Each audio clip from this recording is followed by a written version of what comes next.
नमस्कार, आप देख रहे हैं जन टीवी और मैं आपके साथ आकांक्षा पारिक। खबरों की शुरुआत से पहले एक नजर हेडलाइंस पर।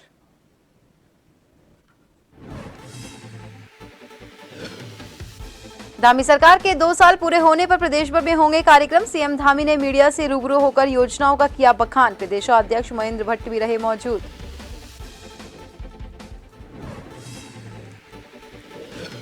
उत्तराखंड के लोकसभा चुनावों पर सीएम धामी का बयान, कहा 5 लोकसभा सीटें जीतेगी भाजपा।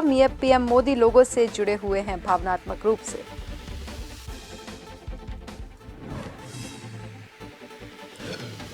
लोकसभा चुनावों के लिए बीजेपी ने कसी कमर, अपने कार्यक्रमों की तय रूपरेखा। प्रदेशाध्यक्ष महेंद्र भट्ट ने कहा 11,729 बूथों के तय किए गए हैं कार्यक्रम।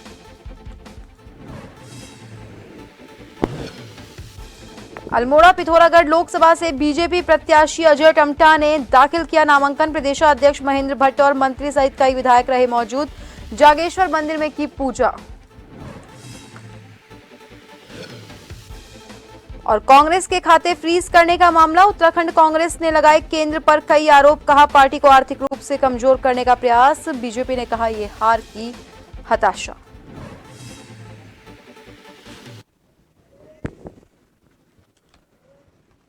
और अब खबरें विस्तार से। उत्तराखंड प्रदेश में धामी सरकार के कार्यकाल को 2 साल पूरे हो रहे हैं। इस उपलक्ष्य में प्रदेश के सभी जिला मुख्यालय में भारतीय जनता पार्टी के वरिष्ठ नेता और सरकार के मंत्री प्रेस वार्ता करके जनता के बीच सरकार की उपलब्धियों को बताने वाले हैं। इसके साथ ही पूरे प्रदेश में अलग अलग कार्यक्रम भी आयोजित किए जाएंगे। शुक्रवार को मुख्यमंत्री पुष्कर सिंह धामी ने राज्य सरकार के 2 साल पूरे होने पर प्रदेश की जनता को धन्यवाद और शुभकामनाएं देते हुए कहा कि राज्य की जनता ने राज्य सरकार को जिस जिम्मेदारी के साथ चुना था उस पर खरा उतरने की राज्य सरकार लगातार कोशिश कर रही है। सीएम ने बताया कि प्रदेश में 2 साल के कार्यकाल के दौरान राज्य की शांति को भंग करने वाले उपद्रवियों से निपटने के लिए सख्त कानून व्यवस्था, सख्त नकल विरोधी कानून और सुरक्षा की दृष्टि से राजस्व चौकिया को नागरिक पुलिस के अधिकार क्षेत्र में रखा गया है। इसके साथ ही मुख्यमंत्री ने कहा कि लोकसभा चुनावों में प्रदेश की जनता 5 लोकसभा सीट जीतकर पीएम नरेंद्र मोदी को अपना आशीर्वाद जरूर देगी।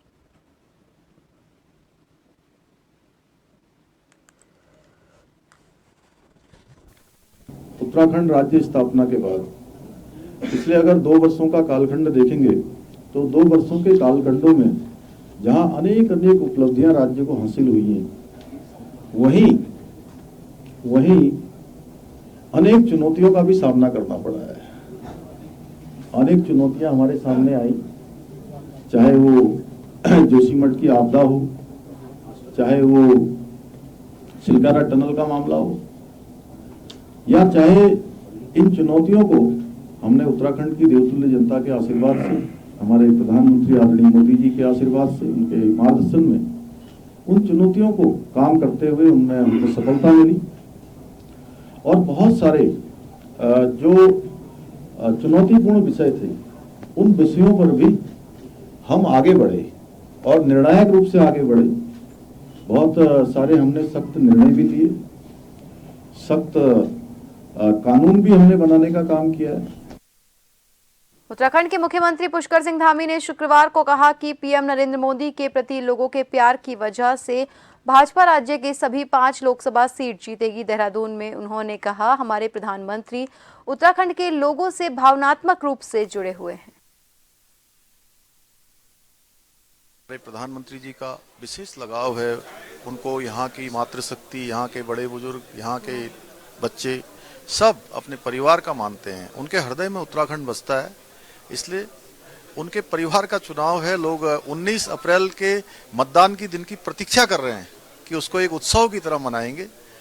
वो बड़ी मात्रा में मतदान करेंगे और 5 सीटें भाजपा को जिताकर भेजेंगे। मोदी जी को तीसरी बार प्रधानमंत्री बनाएंगे। दिल्ली के सीएम अरविंद केजरीवाल की पिछले रात हुई गिरफ्तारी को लेकर मुख्यमंत्री पुष्कर सिंह धामी की प्रतिक्रिया सामने आई। उन्होंने कहा कि अरविंद केजरीवाल का प्रकरण अदालत के तत्वावधान में आ गया है। अब अदालत में जो भी दलीलें होंगी उस पर अदालत पक्ष और विपक्ष के बातों को सुनकर अपना निर्णय सुनाएगा।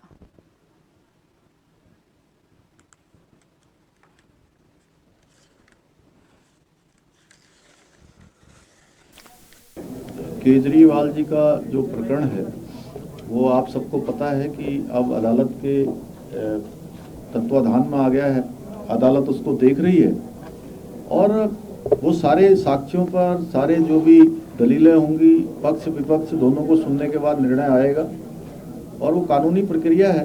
कानूनी प्रक्रिया के तहत ये हुआ है। उनके पहले भी, इससे पहले भी उनके मंत्री सत्येंद्र जैन और सिसोदिया जी वो पहले से ही जेल में हैं, तो उसी प्रक्रिया के तहत उन पर भी कहीं ना कहीं जो जांच कंपनियां हैं उन्होंने कोई सबूत पाए गए होंगे, नहीं पाए गए होंगे तो अब अदालत में मामला है, इसलिए उसमें बहुत ज्यादा कहना।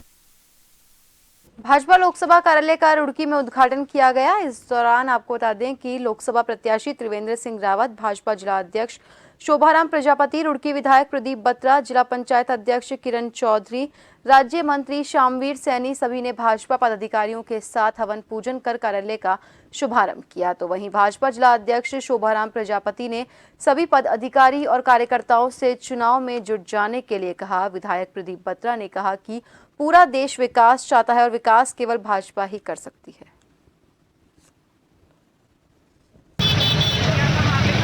कि चुनाव प्रचार का समय बहुत निकट आ रहा है। अब चुनाव का समय और है जब चुनाव का जो व्यापक जो कार्यवाही है वो प्रारंभ हो जाएगी, यानी कि प्रचार प्रसार प्रारंभ हो जाएगा। इसमें पार्टी ने तमाम अपनी जो भी चुनाव के लिए आवश्यकता होती है, पहले तो जरूरत पड़ती है कार्यकर्ताओं की, फिर जरूरत पड़ती है कार्यालय की और कार्यालय में चाहे अरे यार कहाँ कर लो कुछ तो क्या कर लो पार्टी ने की है। और आज यहाँ पर विधिवत हमारा रुड़की विधानसभा है, प्रदीप बत्रा जी यहाँ से विधायक है, इस चुनाव कार्यालय का। सीएम साहब, चुनाव के साथ साथ विपक्ष की जरूरत पड़ती है, वो कहाँ है? अब विपक्ष को ढूंढने के लिए कुछ हम लोग कोई कमीशन बिठाना पड़ेगा। डोईवाला के लच्छीवाला टोल प्लाजा पर देर शाम सर्वर डाउन होने की वजह से देहरादून की ओर से आने वाले वाहनों का लंबा जाम लग गया। लगभग 1 किलोमीटर लगे लंबे जाम की वजह से राहगीरों और वाहन चालकों को काफी परेशानियों का सामना करना पड़ा। इस वक्त जो हम मौजूद है लच्छीवाला टोल प्लाजा पर और आप मेरे पीछे देख सकते हैं टोल प्लाजा पर इस वक्त जो है घंटों से लंबा जाम जो है वो लगा हुआ है और टोल प्लाजा प्रशासन इस जाम को खुलाने में नाकाम साबित हो रहा है। सर्वर डाउन की वजह जो है टोल प्लाजा प्रशासन द्वारा बताई जा रही है, पर राहगीर जो है इस जाम से घंटों से यहाँ पर परेशान है और राहगीरों को इस जाम से कोई निजात मिलती नहीं दिखाई दे रही है। टोल प्लाजा प्रशासन कब तक इस जाम को खुला पाएगा और टोल प्लाजा प्रशासन जो इन राहगीरों को जाम के कारण दिक्कतें हो रही है उससे कब इन राहगीरों को राहत पहुंचा पाएगा, ये देखने वाली बात होगी। जन टीवी के लिए डोईवाला से आशीष यादव। और अब रुक करते हैं एक बार फिर से खबरों की ओर। चुनाव से ठीक पहले बैंक खाते फ्रीज करने के मुद्दे पर कांग्रेस ने केंद्र सरकार पर कई आरोप लगाए। आयकर विभाग की कार्रवाई पर सवाल उठाए और कहा कि सरकार पार्टी को आर्थिक रूप से कमजोर करने का प्रयास कर रही है। वहीं भाजपा ने पलटवार करते हुए कहा कि लोकसभा चुनाव से पहले ही अपनी हार को लेकर हताश है, इसीलिए इस तरह की बयानबाजी कर रहे हैं। कांग्रेस ना तो कानून का पालन कर रही है और न ही देश के संविधान पर विश्वास कर रही है। कांग्रेस लगातार कानून का उल्लंघन करती रही है और अपना असली चेहरा जनता को नहीं दिखा रही। में तानाशाही का सीधा सीधा जीता जागता उदाहरण है। कांग्रेस पार्टी चुनाव के मुहाने पर पूरा देश खड़ा है और कांग्रेस पार्टी के जो है अकाउंट फ्रीज किए जा रहे हैं। कांग्रेस पार्टी के जितने फ्रंटल संगठन है उनके अकाउंट भी सीज किए गए हैं। मात्र 14 लाख रुपए का मामला है। इसमें अधिकतम जो पेनल्टी है वो 10,000 रुपए की हो सकती है, लेकिन 200 करोड़ रुपए की जो है पेनल्टी बताई जा रही है। केवल सरकार का मकसद ये है कि किसी भी तरीके से कांग्रेस को जो है चुनाव में कमजोर करना है। वो अपने पोस्टर न छाप सकें, वो अपने पंपलेट न छाप सकें, वो अपनी जनसभाएं ना कर सकें, कांग्रेस के नेता देश में मूवमेंट ना कर सकें। अगर कांग्रेस कानून का पालन करे, कांग्रेस देश के संविधान पे विश्वास व्यक्त करे या कांग्रेस नियमों के हिसाब से चले तब कोई बात नहीं। लेकिन अगर कांग्रेस लगातार कानून का उल्लंघन करती रहेगी, अपना चेहरा छिपाने की कोशिश करेगी जो उसका वास्तविक चेहरा है, बार बार एजेंसियों के नियमों का, कानून के प्रावधानों का उल्लंघन करना यह कांग्रेस की फितरत बन गई है, कांग्रेस की आदत बन गई। अल्मोड़ा पिथौरागढ़ लोकसभा से भाजपा प्रत्याशी अजय टम्टा ने नामांकन किया। उनके साथ प्रदेश अध्यक्ष महेंद्र भट्ट, कैबिनेट मंत्री रेखा आर्या, डीडीहाट विधायक बिशन सिंह चुफाल, कपकोट विधायक सुरेश कड़िया, रानीखेत विधायक प्रमोद नैनवाल प्रस्तावक के रूप में रहे। नामांकन दाखिल करने से पहले उन्होंने सहपरिवार जागेश्वर मंदिर के पावन दर्शन कर आशीर्वाद प्राप्त किया। साथ ही उन्होंने सोशल मीडिया के माध्यम से अल्मोड़ा पिथौरागढ़ लोकसभा सीट पर एक बार फिर से सहयोग की अपील की।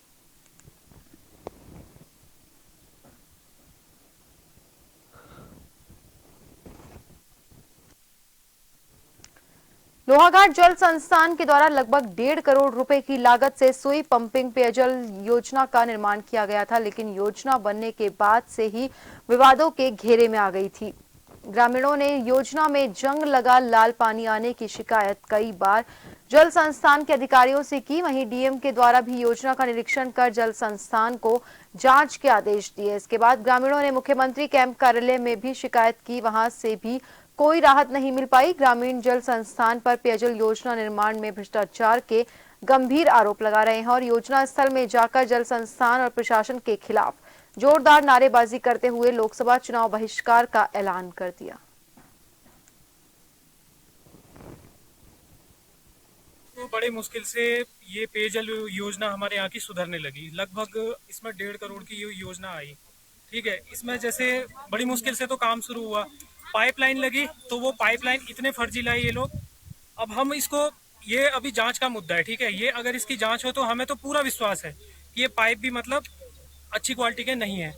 तो हम इसके बाद क्या हुआ कि गांव में लाल पानी आ रहा था, पीलिया और टाइफाइड लोगों को होने लगा, बहुत सारे लोगों को, बच्चों को, हम लोगों को। मैं खुद इससे अभी ग्रसित हूँ। आदमी इतना मजबूर हो गया है कि जो पानी यहाँ गंदा पानी बहाया जा रहा है, इसको भी अगर कह रहे हमें दे देते तो हम वो भी काम चलाते। लेकिन ये गंदा पानी जो है तो बीमारी की जड़ है। अगर आगे को अगर इसका समाधान नहीं होता है तो एक तो हमारा चुनाव बहिष्कार होगा ही होगा, साथ में जो हमारे ये बच्चे और बड़े जो भी बीमारी आ रही है उसके बाद हम जल संस्थान में बैठा के धरना दे देंगे। इनका कोई इलाज और हम नहीं कराएंगे, वो कराएंगे। दिन आ रहा है वो भी साफ नहीं आता है और 45 मिनट का टाइम है, 15 मिनट पानी खोल के बंद कर देते हैं।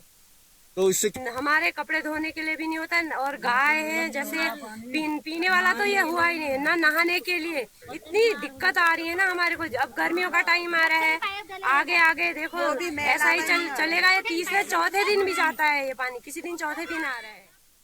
फिलहाल के लिए खबरों में रुकेंगे एक छोटे से ब्रेक के लिए।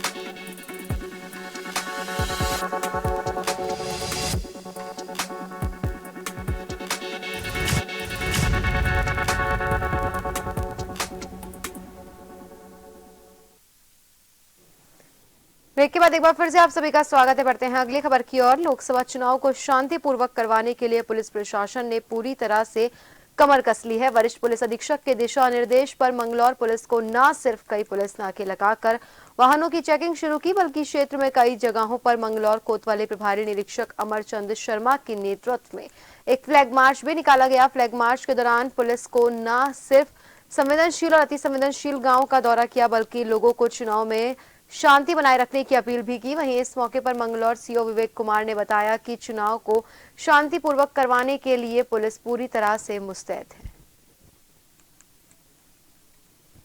वो छीमा क्षेत्र है हमारे, वहाँ पे लगातार राउंड द क्लॉक जो है हमारी स्टैटिक सर्विलेंस टीम उसमें लगातार चेकिंग करती है। इसके साथ साथ जो हमारी फ्लाइंग स्क्वाड टीम है वो भी लगातार सूचना आने पर जो है छापेमारी करती है और इस संबंध में लगातार कार्रवाई अवैध शराब, कच्ची शराब और एनडीपीएस के मामले और बाकी और भी कोई सूचना अगर मिल रही है उस पर लगातार टीमें जा रही हैं, कार्रवाई कर रही हैं। विधानसभावार टीमें बनी हैं जिसमें 6 टीमें, जिसमें 3 स्टैटिक सर्विलेंस, 3 एफएसटी बनी हैं और उसके साथ साथ में बीएसटी और बाकी टीमें बनी हैं जिसमें वीडियो सर्विलेंस टीम भी है। तो इसमें लगातार जो इलेक्शन कमीशन के गाइडलाइन है उनको फॉलो करते हुए लगातार चेकिंग भी करवाई जा रही है। पूर्व सीएम त्रिवेंद्र सिंह रावत के डिफेंस कॉलोनी स्थित आवास में हर साल की तरह इस बार भी मौलियार ग्रुप द्वारा पारंपरिक होली मिलन कार्यक्रम का आयोजन किया गया। कार्यक्रम में बतौर मुख्य अतिथि पूर्व सीएम त्रिवेंद्र सिंह रावत ने शिरकत की। इस दौरान उन्होंने सभी को गुलाल लगाकर होली की शुभकामनाएं दी। वर्ष ये होलियार एक हमारी संस्था है, वो होली का कार्यक्रम यहाँ मेरे घर से शुरू करती है। पिछले ये 7वां पर्व है जब लगातार यहाँ से शुरुआत हुई है और इस बार संयोग है कि चुनाव भी है। तो होली के रंग तो खुशी के त्यौहार खुशी के होते ही हैं, लेकिन इस बार वो रंगों का जो गहराई है और ज़्यादा बढ़ गई, उनका रंग और गहरा हो गया है इलेक्शन की वजह से। तो मैं सबको होली इस पर्व पर सबको बहुत शुभकामनाएं और बहुत बधाई देता हूँ। विश्व प्रसिद्ध कॉर्बेट टाइगर रिजर्व के ढेला रेंज के अंतर्गत बेला भागर ब्लॉक के बफर क्षेत्र में बल्लियों के अवैध कटान करने वाले 2 तस्करों को कॉर्बेट प्रशासन ने पकड़ा। साथ ही लापरवाही बरतने पर 2 वनकर्मियों को भी निलंबित किया। बता दें कि कॉर्बेट प्रशासन को 2 दिन पहले सूचना मिली थी कि कुछ तस्करों द्वारा भारी मात्रा में पार्क के बफर क्षेत्र में यूकेलिप्टस के पेड़ों का कटान किया गया। सूचना पर कॉर्बेट प्रशासन के अधिकारियों के निर्देश पर लगातार क्षेत्र में जांच के साथ ही संदिग्ध व्यक्तियों से पूछताछ भी की जा रही थी। वहीं इसी क्रम में कॉर्बेट प्रशासन ने 2 लकड़ी कटान करने वाले वन गुज्जरों को 36 यूकेलिप्टस बल्लियों के साथ गिरफ्तार किया। दोनों अभियुक्तों को गिरफ्तार कर मजिस्ट्रेट के समक्ष प्रस्तुत कर विधिक कार्रवाई की जा रही है।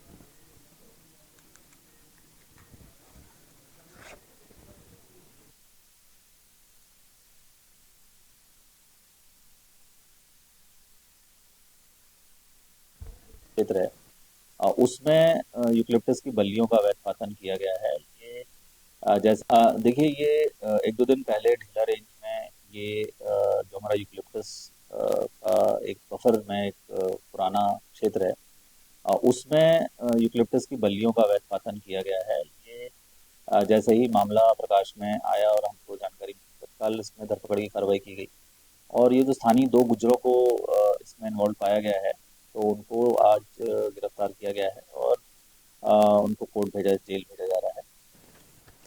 लक्सर पुलिस ने नशे के खिलाफ छापेमारी करते हुए अलग अलग जगहों से 9 आरोपियों को गिरफ्तार किया। वहीं आरोपियों के कब्जे से पुलिस ने 105 लीटर कच्ची शराब बरामद की। पुलिस ने सभी आरोपियों के खिलाफ आबकारी अधिनियम एक्ट के तहत मुकदमा दर्ज किया।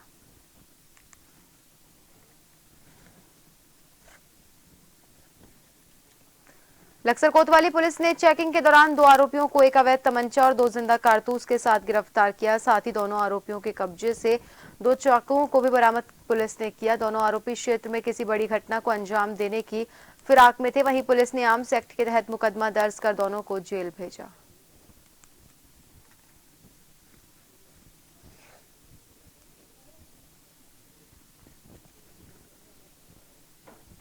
रामनगर में देवभूमि मीडिया क्लब रजिस्टर्ड के द्वारा पिछले सालों की तरह इस साल भी रंगों के त्योहार होली पर्व पर होली महोत्सव कार्यक्रम का आयोजन किया। कार्यक्रम में मौजूद विधायक ने मीडिया क्लब के इस कार्यक्रम की प्रशंसा की। वहीं होली पर्व के सभी को बधाई दी। विधायक ने कहा कि होली पर्व आपसी सौहार्द का पर्व है और हम सभी लोगों को आपस में मिलजुल कर इस पर्व को मनाना चाहिए। उन्होंने कहा कि रंगों का त्योहार हमें संदेश देता है कि हम सबको मिलकर एकजुट रहना चाहिए। इस दौरान मीडिया क्लब के अध्यक्ष जितेंद्र पपने द्वारा सभी का आभार जताते हुए एक दूसरे पर अबीर गुलाल लगाकर होली की बधाई दी। देवभूमि मीडिया क्लब हर वर्ष की बात है, इस वर्ष भी बहुत भव्य रूप से होली मिलन समारोह मना रहा है, जिसमें क्षेत्रीय विधायक, कोतवाल, ARTO सहित और संस्कृत विद्यालय के सहयोग से संगीत का कार्यक्रम किया जा रहा है और सभी मीडिया क्लब के साथ ही बड़े हर्षोल्लास के साथ होली मना रहे हैं। और मैं अपनी ओर से भी देवभूमि मीडिया क्लब को और सभी लोगों को होली की ढेर सारी बधाई और शुभकामनाएं कि ये होली रंगों का त्यौहार हमारे जीवन में रंगों को भरे, मैं ये अपेक्षा सभी लोगों से करता हूँ। भाजपा लोकसभा चुनावों के मद्देनजर प्रचार अभियान को धार देने में लगी है और इसी क्रम में भाजपा 1 अप्रैल से 6 अप्रैल तक प्रदेश में बड़ी चुनावी सभाओं के साथ सभी विधानसभा क्षेत्रों में नुक्कड़ सभाएं करने जा रही है। वहीं मीडिया से मुखातिब होते हुए प्रदेश अध्यक्ष महेंद्र भट्ट ने राष्ट्रीय अध्यक्ष JP नड्डा से हुई वर्चुअल बैठक की जानकारी देते हुए बताया कि प्रदेश में बड़ी जनसभाओं के अलावा नुक्कड़ सभाओं को भी बड़े पैमाने पर किया जाएगा, जिसके तहत हर विधानसभा 100 के अनुसार कुल 7000 नुक्कड़ सभाओं का आयोजन किया जाएगा। इन नुक्कड़ सभाओं में हर सांसद, विधायक और पार्टी पद अधिकारी अनिवार्य रूप से शिरकत करेंगे। इस सभाओं के साथ साथ नुक्कड़ सभाओं को बहुत महत्व दिया गया है और हमने तय किया है कि उत्तराखंड के अंदर हम प्रत्येक विधानसभा में 100 नुक्कड़ सभाएं करेंगे। 1 अप्रैल से और 6 अप्रैल तक ये नुक्कड़ सभाओं का कार्यक्रम हम निर्धारित किया है। नुक्कड़ सभा में हमारे प्रत्येक पदाधिकारी को रहना है, हर गांव में हमारी नुक्कड़ सभा हो, ये हमने लक्ष्य रखा है। और जब मैं 7,000 नुक्कड़ सभाओं की बात कर रहा हूं तो ये मान के चलिए कि लगभग 5,000 कार्यकर्ता इन नुक्कड़ सभाओं के लिए हम तय करने वाले हैं। जो जिला स्तरीय कार्यकर्ता भी रहेंगे, हमारे प्रदेश की टोली के लोग भी रहेंगे। माननीय अध्यक्ष जी का आग्रह है कि प्रत्येक विधायक, सांसद और प्रदेश के पदाधिकारी इनको बड़ी सभा के साथ साथ नुक्कड़ सभाओं में सबको अनिवार्य रूप से रहना है। पारंपरिक कपड़ों में सजे देहरादून के लोगों ने गुरुवार को टपकेश्वर महादेव मंदिर में उत्तराखंड की मशहूर कुमाऊनी होली मनाई। आपको बता दें, कुमाऊं में 3 तरह की होली मनाई जाती है: खड़ी होली, बैठकी होली और महिला होली। बसंत पंचमी से बैठकी होली और एकादशी से खड़ी होली की शुरुआत हो जाती है। त्योहार के दौरान मंदिर से जुलूस होता है। त्योहार के दौरान मंदिर से जुलूस शुरू होकर एक घर से दूसरे घर जाता है और इस मौके पर यहाँ खास पकवान तैयार किए जाते हैं। देहरादून में पुरुष और महिलाओं ने साथ मिलकर यह त्योहार मनाया। उत्तर भारत में मशहूर मशक बीन एक किस्म का बैक पाइप और ढोल दमाऊ जैसे पारंपरिक वाद्य की धुन पर सभी लोगों ने डांस किया।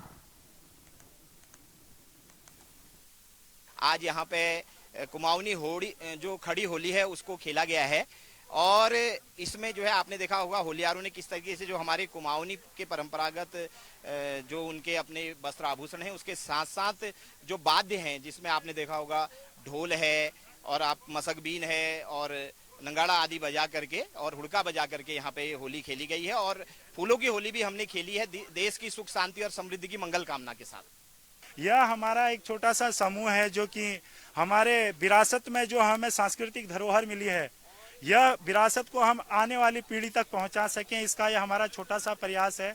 बहुत ही हर्ष और उल्लास का यह रंग, यह त्योहार हिंदू धर्म में जो हमारा साल का अंतिम पर्व ये होली का पर्व है। इसके बाद अब हमारा 9 संवत्सर नया साल लग जाएगा, तो इस साल के अंतिम त्योहार है, इसको हम धूमधाम से मनाते हैं। और फिलहाल के लिए खबरों में बस इतना ही। बने रहिए जन टीवी के साथ। नमस्कार।